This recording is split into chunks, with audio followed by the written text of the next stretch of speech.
Di masyarakat kita, orang berpikir bahwa pikun itu adalah sesuatu yang wajar terjadi pada orang tua dan kita tidak dapat berbuat apa-apa untuk menghindarinya. Apakah benar demikian? Secara medis, kondisi pikun itu dikenal sebagai demensia. Mungkin kita juga pernah dengar istilah Alzheimer. Apa beda demensia dan Alzheimer? Demensia adalah istilah umum atau payung untuk menggambarkan kumpulan gejala penurunan fungsi kognitif otak, seperti fungsi inteligensia, daya ingat, emosi, pengambilan keputusan, perubahan kepribadian, dan fungsi otak lainnya, yang karena sedemikian parahnya akhirnya mengganggu kemampuan seseorang dalam melakukan aktivitas sehari-hari. Activity daily living-nya menjadi terganggu. Sedangkan Alzheimer adalah nama suatu penyakit otak yang spesifik. Penyebab demensia yang terutama sekitar 60-80% adalah penyakit Alzheimer. Penyebab demensia lainnya adalah demensi vaskuler, Lewy bodies demensia, demensi frontotemporal, demensia Parkinson, stroke, tumor, pemakaian obat-obatan, luka, dan lain-lain. Seperti kita ketahui, otak kita terdiri dari miliaran sel saraf.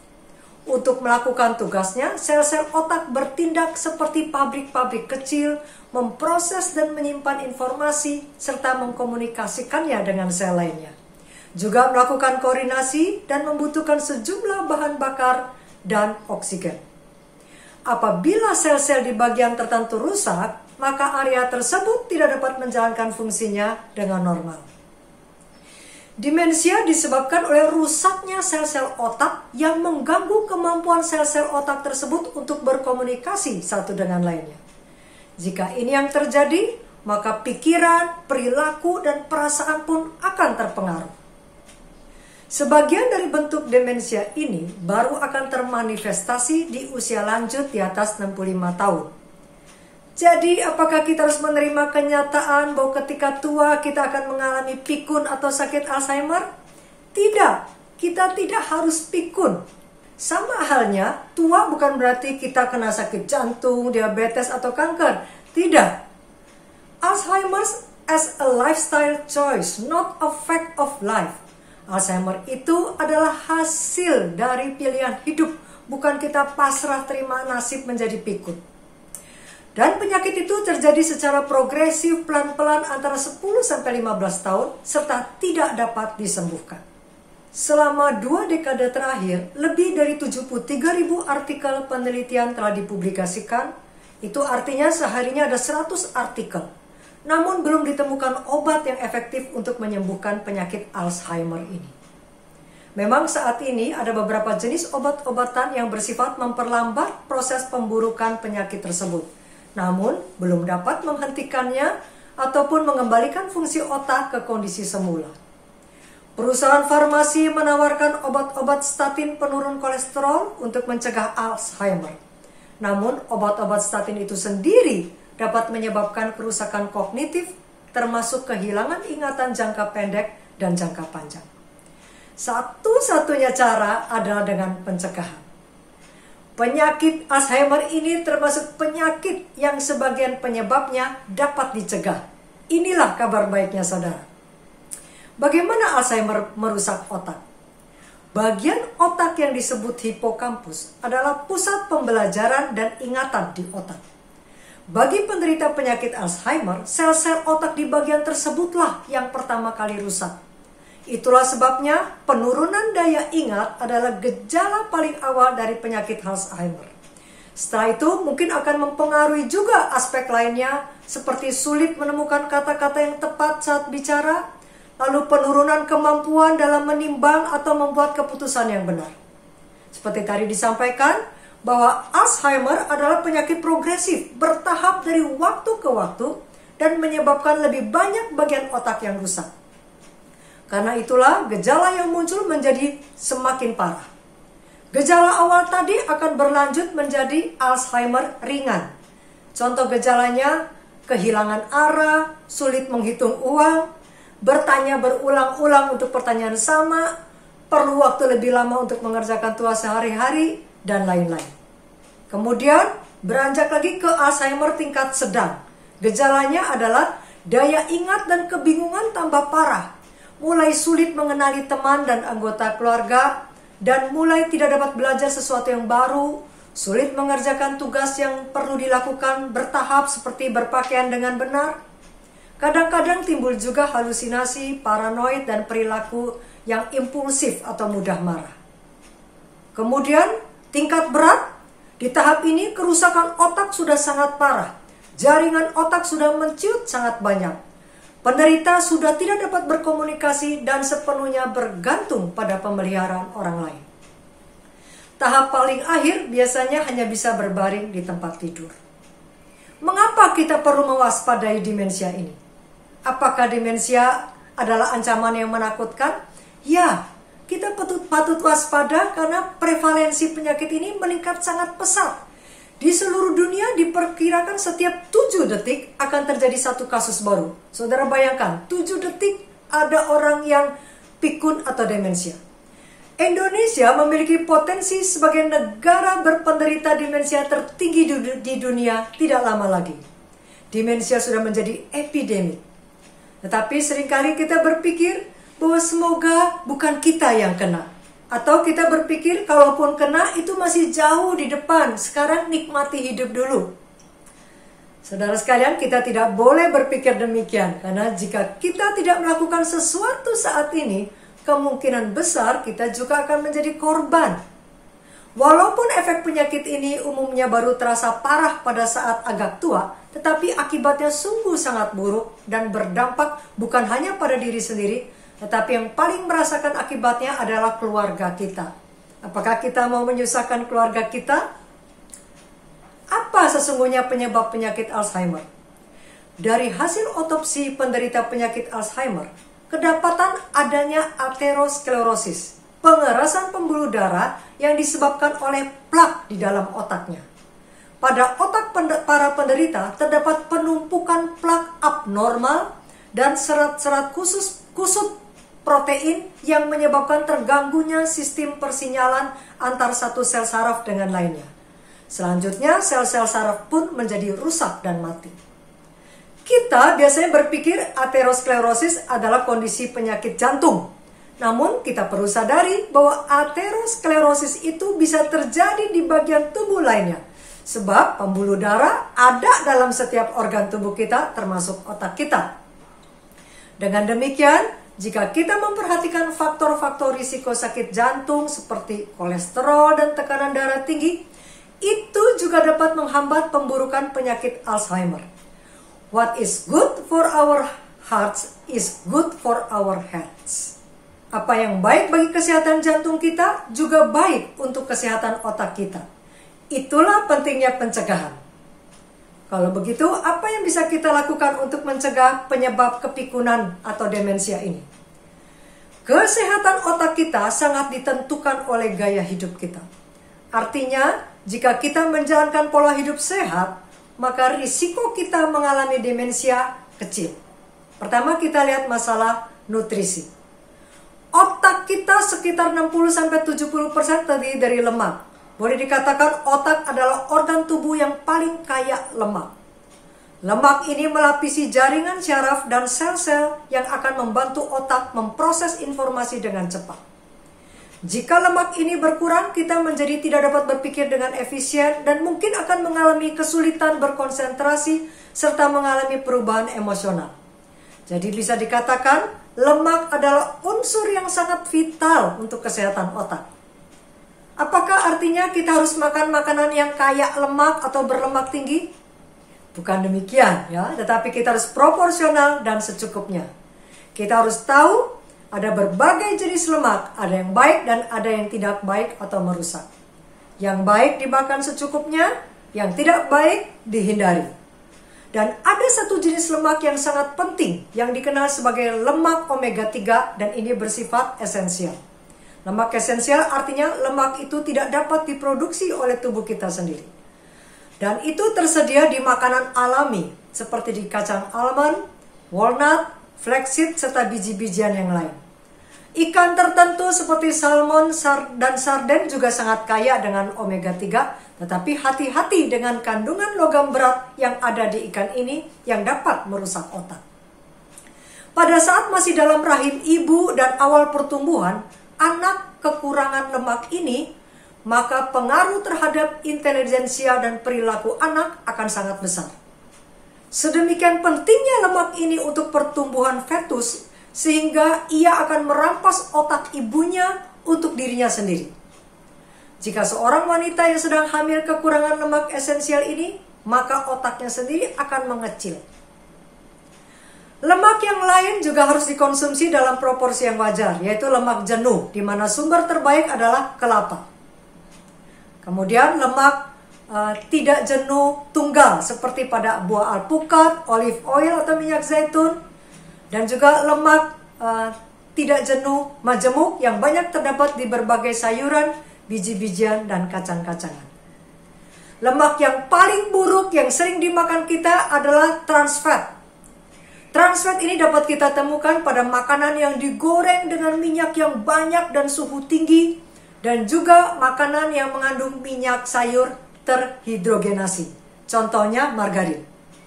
Jika kita membeli makanan-makanan jadi, jangan lupa untuk memperhatikan labelnya. Jika tercantum kata minyak hidrogenasi, sebaiknya jangan dibeli. Petunjuk lainnya adalah, jika makanan tersebut kadaluarsanya panjang, kita harus hati-hati, karena kemungkinan besar makanan tersebut menggunakan trans fat atau pengawet. Lebih parahnya lagi, trans fat dapat memblok konversi lemak esensial menjadi lemak yang diperlukan otak seperti GLA dan DHA. Jadi, jika seseorang kekurangan omega 3 dan makan terlalu banyak trans fat, ini adalah pilihan yang paling buruk.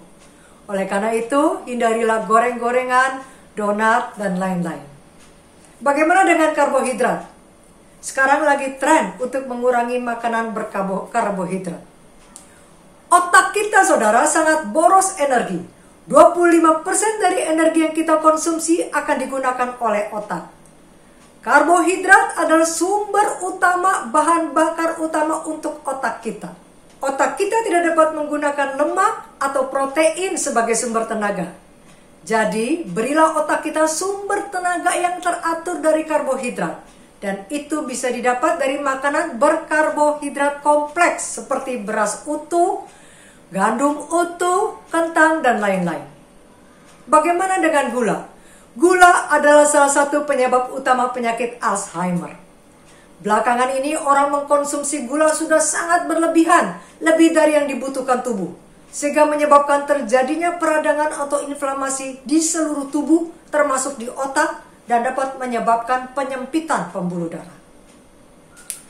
Antioksidan adalah komponen yang sangat penting. Itu sebabnya orang tua kita selalu menyuruh kita untuk makan sayur dan buah. Fungsi antioksidan ini adalah untuk membersihkan sampah beracun yang disebut radikal bebas yang terdapat dalam tubuh kita. Radikal bebas ini akan merusak sel-sel tubuh, termasuk sel-sel di otak. Otak kita beratnya sekitar 2% dari berat badan kita, tetapi mengkonsumsi sampai 50% dari oksigen yang kita hirup. Dengan demikian, melepaskan begitu banyak radikal bebas.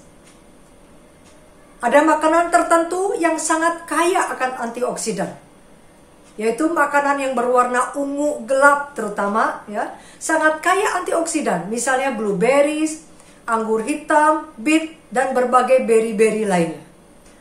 Para peneliti di Harvard University menyampaikan penelitiannya menggunakan data dari studi kesehatan para perawat sebanyak 16.000 yang dipantau sejak tahun 1980.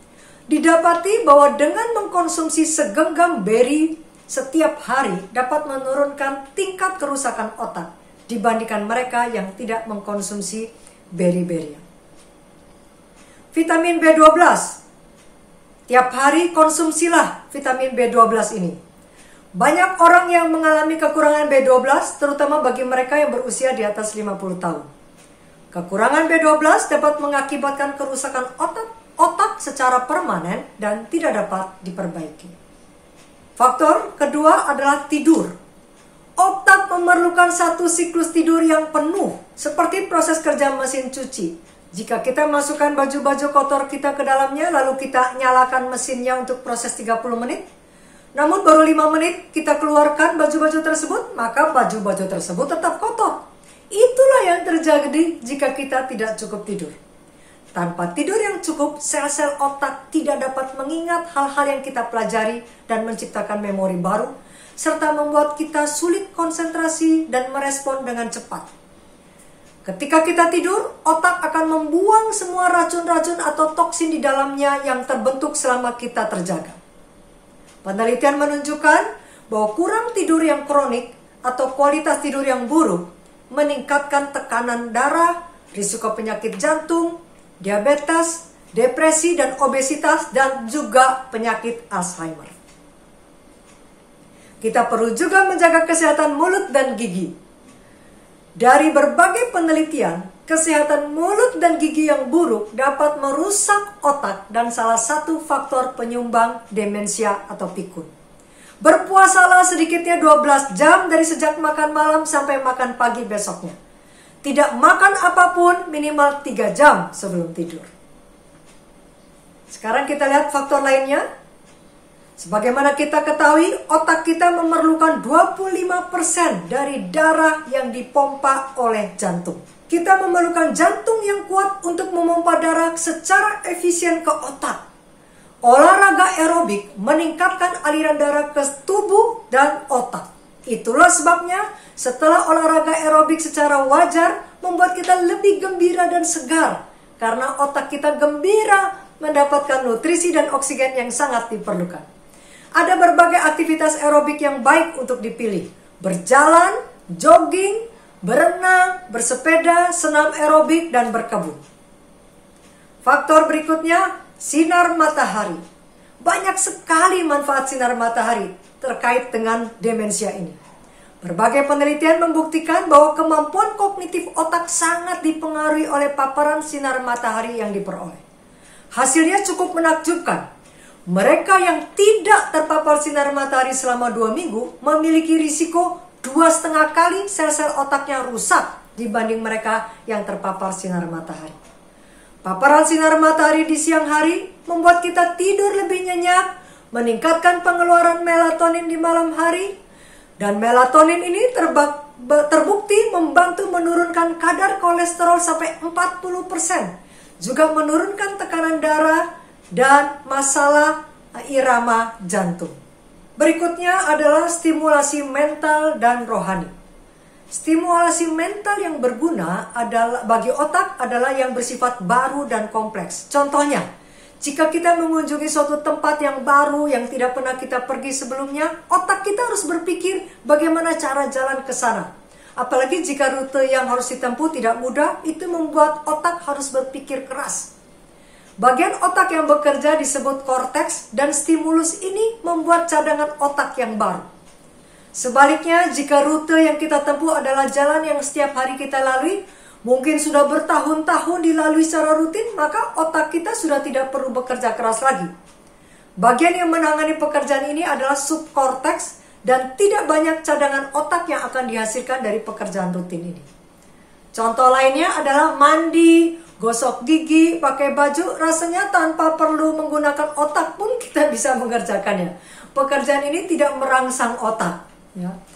Stimulasi mental yang bermanfaat misalnya adalah mengikuti seminar kesehatan, jadi otak kita bekerja, membaca, menulis, perjalanan ke tempat yang baru, aktivitas yang memerlukan kreativitas seperti menggambar, main musik, mengisi TTS, teka-teki silang, sudoku, belajar bahasa baru, menghafal ayat-ayat firman Tuhan, dan lain-lain. Hal spiritual akan meningkatkan kesehatan otak. Sekarang ada cabang ilmu baru yang disebut neuroteologi. Salah satu penelitiannya adalah bahwa doa secara rutin akan meningkatkan sistem imunitas. 90% para dokter Amerika melaporkan bahwa doa merupakan hal penting bagi kesehatan sang pasien.